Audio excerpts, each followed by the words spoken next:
السلام عليكم ورحمة الله وبركاته. ازيكم حبايبي؟ عاملين ايه؟ ان شاء الله تكونوا بخير. انا عملت معاكم قبل كده الكفتة المشوية والكفتة الاقتصادية وكفتة الحاتي، وكان طعمهم حلو جدا وبمقادير حلوة جدا وموفرة، وكانت الى حد ما اقتصادية، وكانت بتدي معانا كمية حلوة قوي. النهاردة بقى هعمل معاكم الكفتة الفراخ، والله رهيبة، حلوة جدا جدا جدا، وبإضافات انا ما شفتهاش الصراحة في اي فيديو قبل كده. اضافات جديدة عندي انا وبس بجد، وشوفوها وقولوا رأيكم لو حد عملها قبلي خلاص، بس انا ما شفتش حد عملها قبل كده. تابعوا الفيديو للاخر، بجد هتلاقوا فيه حاجات كتير قوي هتعجبكم ان شاء الله. وطريقة عمل الكفتة كمان هتعجبكم جدا، وهتطلع طعمها رهيب حلو جدا جدا جدا. تابعوني، واللي لسه مشتركش في القناة ياريت بعد اذنك يشترك. والفيديو ان شاء الله هيعجبكم جدا، انا متأكدة من دوت ان شاء الله. متنسوش تحطوا لي اللايك والكومنت الحلو، وما تنسوش تشتركوا في القناة. يلا بينا نخش على المكونات بتاعتنا. نقول بسم الله. انا معايا كيلو الا ربع من صدور الفراخ المخلية. ممكن تستخدم فراخ صدور على اوراق عادي. ومعايا بصلتين كبار وقرن فلفل احمر وممكن اخضر، وقطعة من الدهن، لازم نحط له قطعة من الدهن، لان الفراخ ما بيبقاش فيها دهون ومش هنضيف لها الجلد بتاعها، فلازم نحط فيها قطعة من الدهن عشان تبقى طعمها جوسي كده، ما تبقاش ناشفة وجافة. تمام. وهنفرم بقى الاتنين دول مع بعض كده في الكبة، ونحط المكونات كلها على بعض. دلوقتي انا فرمت الفراخ ونعمتها خالص زي ما انتم شايفين كده، وفرمت معاها قطعة الدهن اللي انا قلت لكم عليها، وهحط عليها البصل والفلفل اللي انا فرمتهم معاكم. مش هصفي المية بتاعتهم خالص. هنحط التوابل اللي هي ملح وفلفل اسود ومعلقة من السبع بهارات ومعلقة من بهارات الفراخ وبصل بودرة وملح.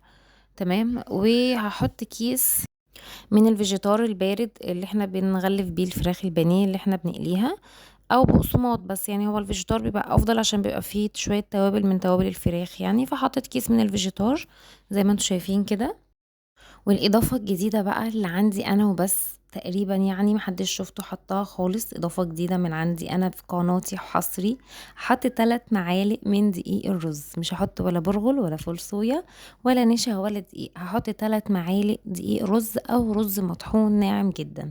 وهقول لكم نعمله ازاي لو ملقتوش في السوبر ماركت. ومعلقة صغيرة من البيكنج باودر، و3 معالق كبار من الزيت. هي دي كل المكونات اللي هنخلطها مع بعض. هخلطهم كلهم مع بعض كويس جدا، وهحطها في التلاجة ترتاح شوية، او الدهن كده يتماسك معاها كده وتسمغ زي ما بيقولوا يعني. وهطلعها اصبعها، وهقول لكم هنعمل ايه تاني. تمام. انا بعد ما دخلتها التلاجة وارتاحت طلعتها كده، دخلت خلاص وخرجت. عملت طبق تاني فيه 3 معالق زيت كده او معلقتين زيت، وعليهم شوية بابريكا وفلفل اسود وملح. دول هصبع يعني هدهن بيهم ايدي وانا بصبع الكفتة. هقول لكم بقى الرز بيعمل ايه في الكفته. بيخليها اولا تقطم حلوه جدا، بيشرب كل السوائل اللي احنا ما عصرناش ما صفيناش الخضار اللي احنا ضربناه في الكبه، ما صفيتهوش. كل السوائل الزياده اللي في الكفته الرز بيشربها. اولا الرز مفيد جدا، ما فيهوش اي حاجه. الفول الصويا في ناس بتخاف منه. البرغل هيغير من طعم كفته الفراخ، يعني البرغل فيه بروتينات عاليه، فمناسب جدا لكفته اللحمه، لكن كفته الفراخ هيغير في طعمها شويه، ومش هيخلي طعمها مظبوط معانا، وهيغير في لونها كمان. الدقيق والنشا انا بحسهم بيعجنوا في الكفته. فافضل حاجه وجربتها لقيتها ايه؟ هي دقيق الرز. دقيق الرز متوفر جدا في السوبر ماركت، واللي مش موجود عنده دقيق الرز ده هقول لكم تعملوه في البيت ازاي بسهوله جدا. هنجيب شويه رز صغيرين نغسلهم، او على حسب الكميه اللي انتوا عايزينها. هتغسلوه كويس قوي، وتنقعوه شويه في الميه حوالي نص ساعه.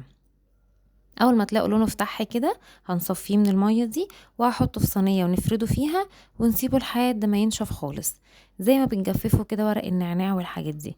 هنغسله ونسيبه ينشف خالص خالص لحد ما نلاقيه كده مبقاش فيه ميه خالص. ممكن تدخلوه في الفرن دقيقتين وتخرجوه على طول، بس يعني ما تنسوهوش بدل ما يتحمص منكم يعني. بس بعد ما ينشف خالص هنطحنه في الكبة بتاعة الخلاط، هيبقى معانا ناعم جدا زي الدقيق. استخدموه بقى في الكفتة بتاعة الرز، استخدموه في الخلطات بقى اللي انتوا عايزينها، يعني هو حلو جدا وبيخش في وصفات كتير قوي. تمام. فدوت دقيق الرز قلت لكم تعملوه ازاي. والمكونات المقدرة سيبها لكم كلها في صندوق الوصف من تحت. هصبع الكفتة زي ما انتوا شايفين كده، وهدهن ايدي بالزيت والبابريكا اللي انا حطاهم في الطبق، بيدوها لون حلو برضو قوي.